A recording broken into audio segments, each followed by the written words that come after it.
अस्सलामुअलैकुम दोस्तों। आज की वीडियो उन सभी लड़कियों के लिए है जो पढ़ाई के साथ साथ सिलाई भी करना चाहती हैं। कुछ लड़कियों को सिलाई का बहुत शौक होता है, कुछ सिलाई सीखकर फ्यूचर में अपना काम शुरू करना चाहती हैं, और कुछ लड़कियों के लिए सिलाई घर की जरूरत या मजबूरी भी हो सकती है। लेकिन सवाल ये है कि पढ़ाई, सिलाई और घर के काम को एक साथ कैसे मैनेज करें। तो आज इसी के बारे में बात करते हैं। सबसे पहले मैं कॉलेज जाने वाली लड़कियों से कहना चाहती हूँ कि पढ़ाई को कभी इग्नोर मत कीजिए। सिलाई आपका हुनर है और बहुत अच्छा हुनर है, लेकिन एजुकेशन भी आपके फ्यूचर के लिए बहुत जरूरी है। इसलिए दोनों को साथ लेकर चलना सीखिए। आपको सिलाई के लिए रोज 4 से 5 घंटे निकलने की जरूरत नहीं है। अगर आपके पास सिर्फ 30 मिनट या 1 घंटा है, तो उतने में ही प्रैक्टिस कीजिए। एक दिन कटिंग सीखिए, दूसरे दिन नेकलाइन, तीसरे दिन स्लीव डिजाइन, और फिर किसी पुराने कपड़े पर स्टिचिंग की प्रैक्टिस कीजिए। रोज थोड़ा थोड़ा सीखना ही आपको एक दिन परफेक्ट बनाएगा। अगर एग्जाम पास है तो पढ़ाई को ज्यादा टाइम दीजिए और सिलाई का टाइम थोड़ा कम कर दीजिए। और जब पढ़ाई का प्रेशर कम हो तो सिलाई के लिए थोड़ा ज्यादा वक्त निकल सकती है। यानी हर दिन एक जैसा स्केड्यूल बनाना जरूरी नहीं है, बस अपनी प्रायोरिटी समझना जरूरी है। अब मैं आपको बताती हूँ कि मैं अपनी सिलाई को कैसे मैनेज करती हूँ। मेरे लिए भी सिर्फ सिलाई ही एक काम नहीं है। घर के काम होते हैं, सिलाई का काम होता है, कस्टमर्स के कपड़े होते हैं, और साथ में मुझे अपने यूट्यूब के लिए भी वीडियो बनानी होती है। अगर मैं हर काम एक साथ करने की कोशिश करूंगी तो ऑब्वियसली बहुत प्रेशर हो जाएगा। इसलिए मैं अपने काम को प्रायोरिटी के हिसाब से करती हूँ।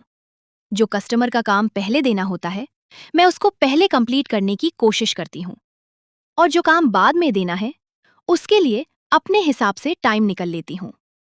मैं ये भी कोशिश करती हूँ कि एक साथ बहुत ज्यादा ऑर्डर्स ना ले लूं, क्योंकि कभी कभी हम सोचते हैं एक और कपड़ा ले लेती हूँ, पैसे मिल जाएंगे, लेकिन बाद में वही एक्स्ट्रा काम टेंशन बन जाता है।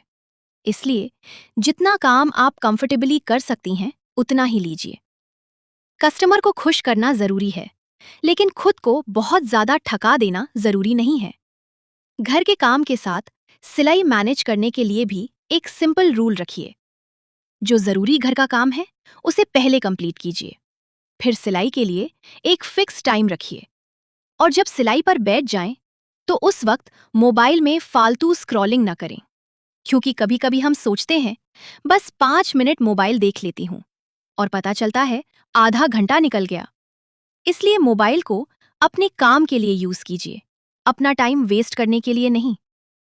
और एक बात मैं उन लड़कियों से कहना चाहती हूँ जो सिलाई मजबूरी में करती हैं। अपनी मजबूरी को अपनी कमजोरी मत समझिए। आप पढ़ाई के साथ अपने घर की मदद कर रही हैं, अपना हुनर सीख रही हैं, और अपने फ्यूचर के लिए मेहनत कर रही हैं। ये कमजोरी नहीं, आपकी ताकत है। आज आप किसी के कपड़े सिल रही हैं, कल हो सकता है आपका अपना बुटीक हो। आज आप घर से छोटा सा काम कर रही हैं, कल हो सकता है आप दूसरी लड़कियों को सिलाई सिखा रही हों। बस अपनी पढ़ाई और अपने हुनर दोनों को साथ लेकर चलिए। और हाँ, कभी ऐसा भी होगा कि पढ़ाई का प्रेशर ज्यादा होगा, सिलाई पेंडिंग होगी, और घर के काम भी होंगे।